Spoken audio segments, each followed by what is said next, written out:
कक्षा 8वीं के विद्यार्थियों का आज की हिंदी विषय की ऑनलाइन क्लास में हार्दिक स्वागत और अभिनंदन। हाँ तो प्यारे विद्यार्थियों, हम आज पढ़ेंगे हिंदी व्याकरण का दूसरा पाठ। पहला पाठ तो हम पहले पढ़ चुके हैं, तो हिंदी व्याकरण का आज दूसरा पाठ पढ़ेंगे और दूसरे पाठ का नाम है वर्ण विचार। वर्ण किसे कहते हैं? भाषा की वह सबसे छोटी ध्वनि जिसके और टुकड़े नहीं किए जा सकते, वर्ण कहलाती है। फिर उसके बाद में वर्ण की विशेषताएं कितनी होती है, तो वर्ण की 3 विशेषताएं होती हैं। पहली विशेषता, वर्ण भाषा की सबसे छोटी इकाई होती है। दूसरी विशेषता, वर्ण के और टुकड़े नहीं किए जा सकते। तीसरी विशेषता, वर्णों से शब्द बनते हैं। उसके बाद में वर्णमाला। वर्णमाला किसे कहते हैं? वर्णों के क्रमबद्ध समूह को वर्णमाला कहते हैं। और वर्णों के 2 भेद होते हैं, एक स्वर, दूसरा व्यंजन। तो प्यारे विद्यार्थियों, आज हम आपकी पाठ्य पुस्तक के अनुसार पढ़ेंगे। तो सभी विद्यार्थी अपनी पाठ्य पुस्तक खोलेंगे और पाठ्य पुस्तक का पृष्ठ संख्या 10 खोलेंगे। किताब में ध्यान रखेंगे, उसको किस प्रकार से पढ़ते हैं, पढ़ने का अभ्यास करेंगे और समझेंगे, याद करेंगे।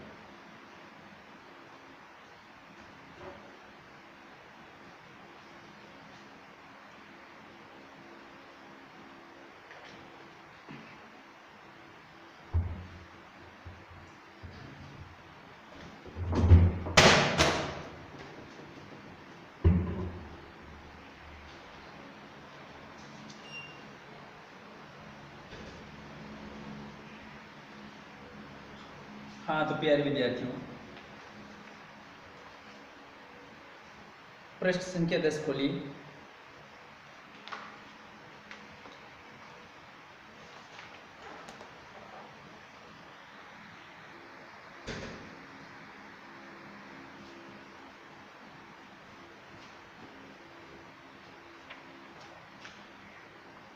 वर्ण, पाठ संख्या 2, वर्ण विचार, फोनोलॉजी। वर्ण लेटर भावों और विचारों को अभिव्यक्त करने का साधन भाषा है। भाषा की सबसे छोटी इकाई वर्ण है। निम्नलिखित शब्दों और उनमें प्रयुक्त ध्वनियों को पढ़िए और समझिए। आप अपनी पाठ्य पुस्तक में देखेंगे, अनार, अ धन न धन आ धन र धन अ, 1 2 3 4 5 ध्वनियों से मिलकर ये शब्द बना है अनार। तो ये जो ध्वनियाँ हैं वो क्या है? वर्ण है। फिर आगे देखिए, अमरूद, अ धन म धन अ धन र धन उ धन द धन अ, 1 2 3 4 5 6 7 ध्वनियों से मिलकर ये शब्द बना है अमरूद। उपयुक्त चित्रों के नीचे लिखित शब्दों अनार और अमरूद में जो अनेक ध्वनियाँ प्रयोग हुई हैं, इनके और टुकड़े नहीं किए जा सकते हैं, यही ध्वनियाँ वर्ण हैं। इस प्रकार भाषा की लिखित मूल ध्वनि जिसमें खंड न हो सके, वर्ण कहलाती है। तो ये परिभाषा आपको यहाँ बोर्ड पर लिखा दी गई है कि भाषा की लिखित मूल ध्वनि जिसमें खंड न हो सके, वर्ण कहलाती है। इसके अलावा यदि आप दूसरी परिभाषा याद करना चाहते हैं तो आप ये भी परिभाषा याद कर सकते हैं कि भाषा की वह सबसे छोटी इकाई जिसके और टुकड़े नहीं किए जा सकते, वर्ण कहलाती है। अब इसके बाद में वापस आप अपनी पाठ्यपुस्तक में ध्यान देंगे। वर्ण की 3 विशेषताएं होती हैं। पहली, सबसे छोटी इकाई होती है। दूसरी, इसके टुकड़े नहीं हो सकते। तीसरी, इनके मेल से शब्द बनते हैं। वर्णमाला, अल्फाबेट। वर्णमाला शब्द का अर्थ है वर्णों का समूह, अर्थात वर्णों के क्रमबद्ध व्यवस्थित समूह को वर्णमाला कहते हैं। हिंदी की वर्णमाला निम्न प्रकार है। तो सभी विद्यार्थी अपनी पाठ्यपुस्तक में देखते रहें। स्वर, अ आ इ ई उ ऊ री ए आई ओ औ। अनुस्वार, अंग, विसर्ग, अह, अंग अह, ये दोनों अयुग्मा है। व्यंजन, क ख ग घ ङ क वर्ग, च छ ज झ ञ च वर्ग, ट ठ ड ढ न ट वर्ग, त थ द ध न त वर्ग। प, फ, ब, भ, म प वर्ग, य, र, ल, व अंतस्थ व्यंजन, श, श, स, ह ऊष्म व्यंजन। आगत वर्ण औ, क, ख, ग, ज, ह अतिरिक्त अड़, अढ़, हल चिन्ह। किसी भी व्यंजन को स्वर रहित करने के लिए उसके नीचे हल चिन्ह लगाया जाता है। ध्यान रहे कि सभी व्यंजनों में अ स्वर निहित होता है, जैसे क, धन, अ, क। वर्णों के भेद, काइंड्स ऑफ लेटर्स। उच्चारण की दृष्टि से वर्णों के दो भेद माने गए हैं, स्वर वोवल्स, दूसरा व्यंजन कॉन्सोनेंट्स, स्वर वोवल्स। वह ध्वनि जो किसी अन्य ध्वनि की सहायता के बिना स्वतः बोली जाती है स्वर कहलाती है। इस प्रकार जिन वर्णों का उच्चारण बिना किसी दूसरे वर्ण की सहायता के हो जाता है वे स्वर कहलाते हैं। इनके उच्चारण में मुख से निकलने वाली हवा बिना किसी रुकावट के बाहर निकलती है। हिंदी में 11 स्वर हैं, अ, आ, ई, उ, री, ए, आई, ओ, औ। स्वरों के भेद, काइंड्स ऑफ वोवल्स। स्वरों के भेद 4 आधारों पर वर्गीकृत किए गए हैं। क, उच्चारण में लगने वाले समय मात्रा के आधार पर। ख, अनुनासिकता अथवा उच्चारण के आधार पर। ग, उच्चारण स्थान के आधार पर। घ, प्रयत्न के आधार पर। क, उच्चारण में लगने वाले समय अथवा मात्रा के आधार पर स्वरों के 3 भेद होते हैं। पहला, हरिस्व स्वर, शॉर्ट वॉवल्स। जिन स्वरों के उच्चारण में बहुत कम समय अर्थात एक मात्रा का समय लगता है उन्हें हरिस्व स्वर कहते हैं। इनकी संख्या 4 है, अ, ई, उ, री। दूसरा, दीर्घ स्वर, लॉन्ग वॉवल्स। जिन स्वरों के उच्चारण में हरिस्व स्वरों से 2 गुना समय लगता है उन्हें दीर्घ स्वर कहते हैं। इनकी संख्या 7 है, आ, ई, उ, ए, आई, ओ, औ। तीसरा है प्लुत स्वर, लॉन्गर वॉवल्स। जिन स्वरों के उच्चारण में दीर्घ स्वर से भी अधिक समय लगता है उन्हें प्लुत स्वर कहते हैं। प्लुत रूप का निर्देशन करने के लिए स्वर के आगे 3 का अंक लिखने की परंपरा रही है, जैसे ओम। परंतु हिंदी में इस प्रकार का प्रचलन नहीं है। संगीत में इस स्वर का लेखन के समय आदि के रूप में प्रयोग होता है। ख, अनुनासिकता। उच्चारण के आधार पर स्वर 2 प्रकार के होते हैं। निर्नासिक स्वर, जिन स्वरों के उच्चारण में हवा केवल मुख से निकलती है उन्हें निर्नासिक स्वर कहते हैं, जैसे अ, आ, ई, उ, री, ए, आई, ओ, औ। दूसरा, अनुनासिक स्वर, जिन स्वरों को उच्चारण करते समय हवा मुख और नाक दोनों से निकलती है उन्हें अनुनासिक स्वर कहते हैं, जैसे अंग, आ, ई, उ, ए, आई, ओ, औ।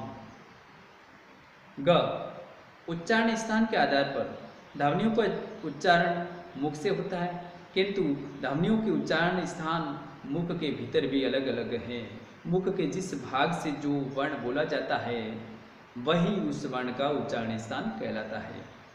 उच्चारण स्थान के आधार पर वर्णों के भेद निम्नलिखित हैं।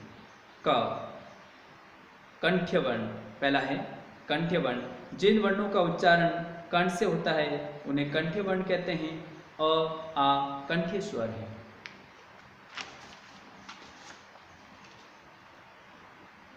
दूसरा, तालव्य वर्ण।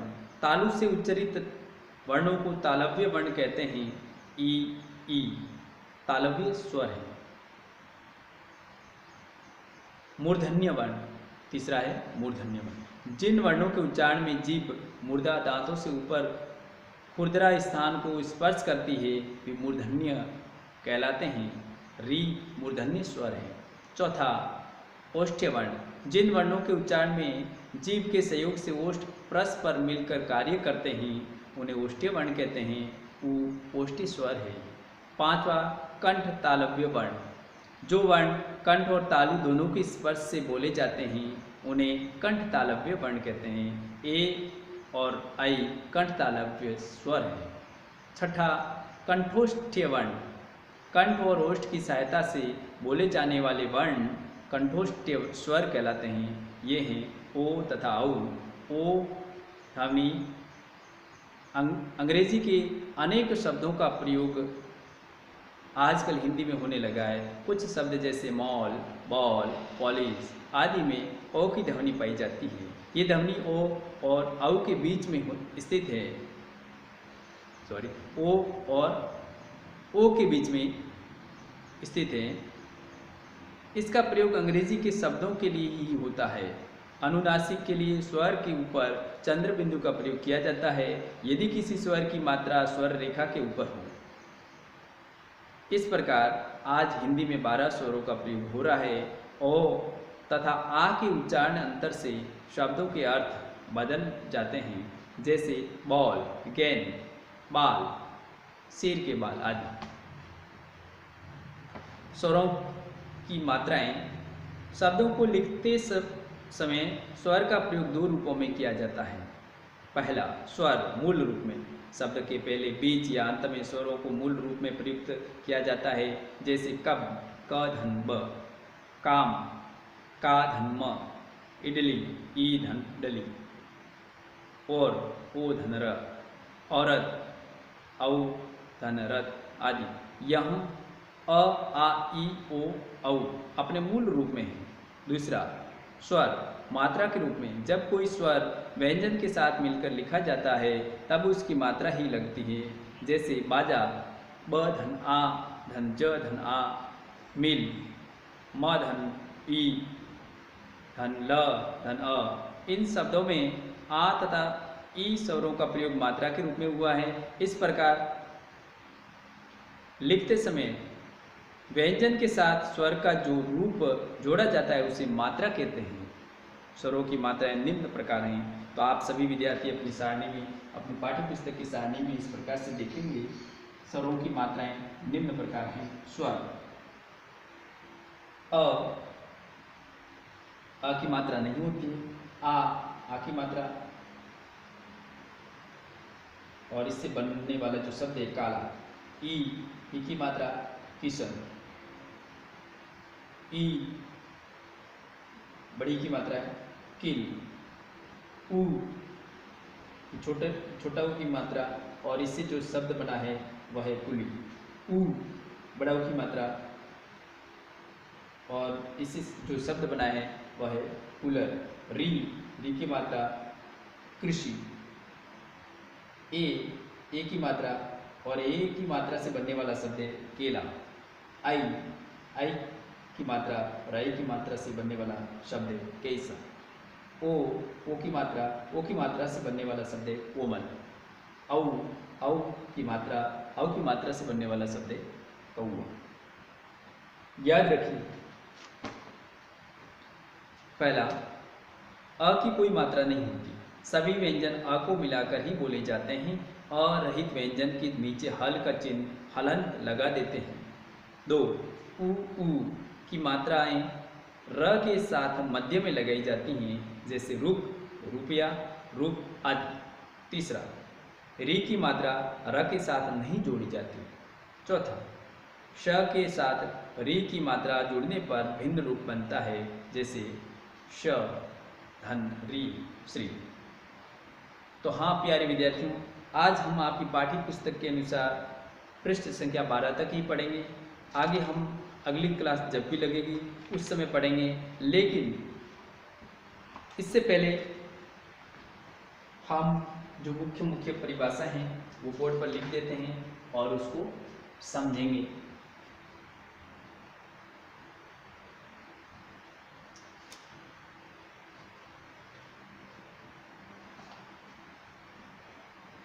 वर्ण की 3 विशेषताएं होती हैं।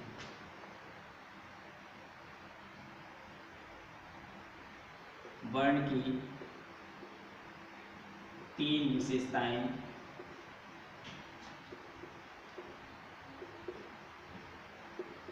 विशेषताएं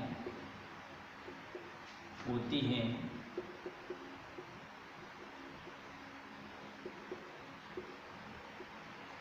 पहली विशेषता सबसे छोटी इकाई होती है, सबसे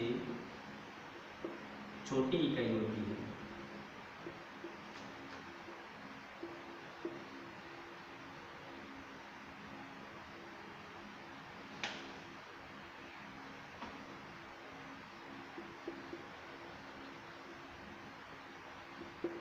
दूसरी विशेषता, इसके टुकड़े नहीं हो सकते, इसके टुकड़े नहीं हो सकते। चौथी विशेषता, तीसरी विशेषता, इनके मेल से शब्द बनते हैं, इनके मेल से शब्द बनते हैं, शब्द बनते हैं। तो ये वर्ण की विशेषताएं होगी। उसके बाद में अगला बिंदु वर्णमाला। वर्णमाला किसे कहते हैं, उसका अर्थ क्या है वो समझेंगे। वर्णमाला,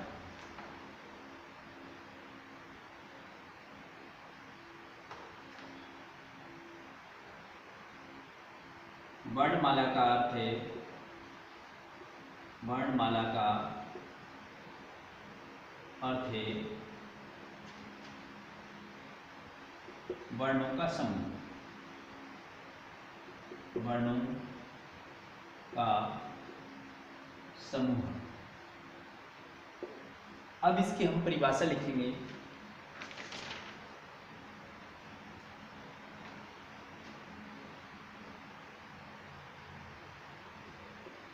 परिभाषा,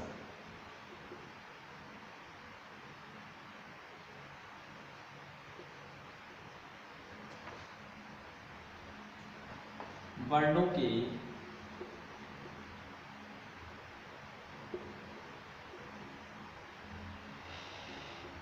क्रमबद्ध, वर्णों के क्रमबद्ध व्यवस्थित समूह को, व्यवस्थित समूह को वर्णमाला कहते हैं।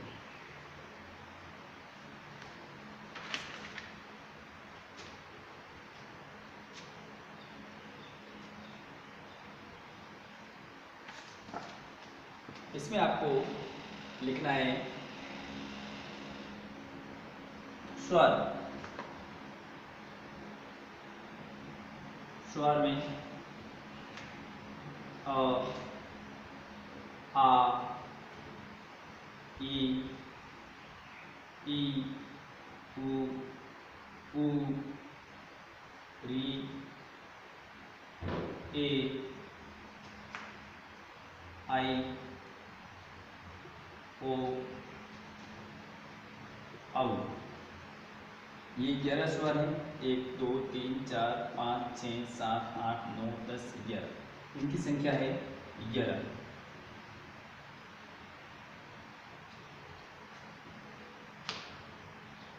अंग,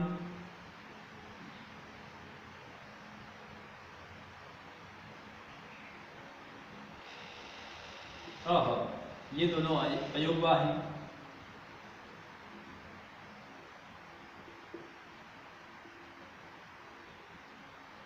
अयोगवा, अंग और अह दोनों अयोगवा है। इसके बाद में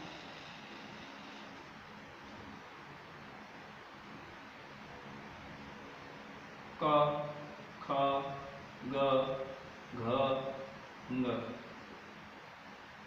च, छ, ज, झ, ञ, ट, ठ, ड, ध, न, त, ध न, प फ ब भ म। ये क से लेकर म तक स्पर्श व्यंजन है, ये आपको याद रखना है। इसको कहते हैं क वर्ग, च वर्ग, ट वर्ग, त वर्ग, प वर्ग।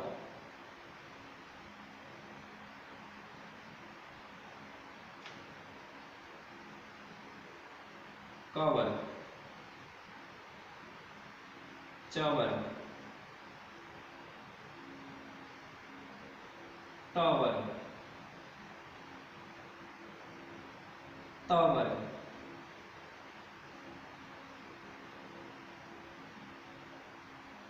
प वर्ग।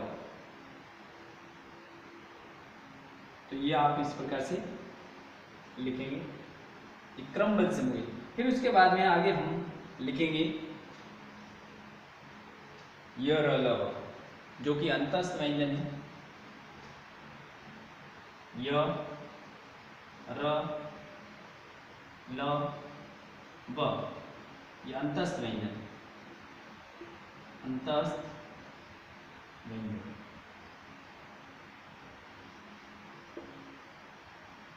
उसके बाद में है ऊष्म व्यंजन।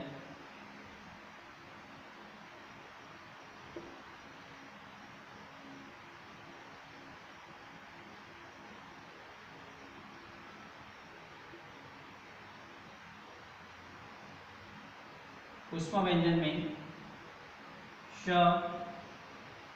श, स, ह, ये ऊष्म व्यंजन है। उसके बाद में है संयुक्त व्यंजन।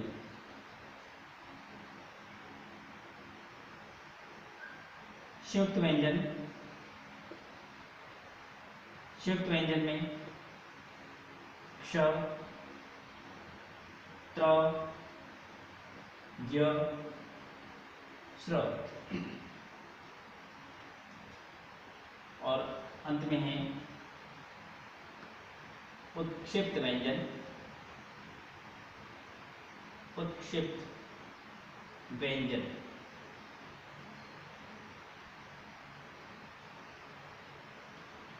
ढ, ढ, ये उत्क्षिप्त व्यंजन है। तो प्यारे विद्यार्थियों, ये जो मैंने बोर्ड पर लिखवाया वो भी आपको लिखना है और याद करना है। इसके अलावा आपकी पाठ्य पुस्तक में जितना आज पढ़ा है पृष्ठ संख्या 12 तक, वो घर पर एक बार वापस पढ़ेंगे, समझेंगे और याद करेंगे। इस प्रकार आज की ऑनलाइन क्लास पूर्ण हुई तथा आज का जो कक्षा कार्य और गृह कार्य मेट्स योर पेरेंट ऐप में दे दिया जाएगा, उसमें से देख करके आप पूर्ण करके समय पर सबमिट करेंगे। धन्यवाद।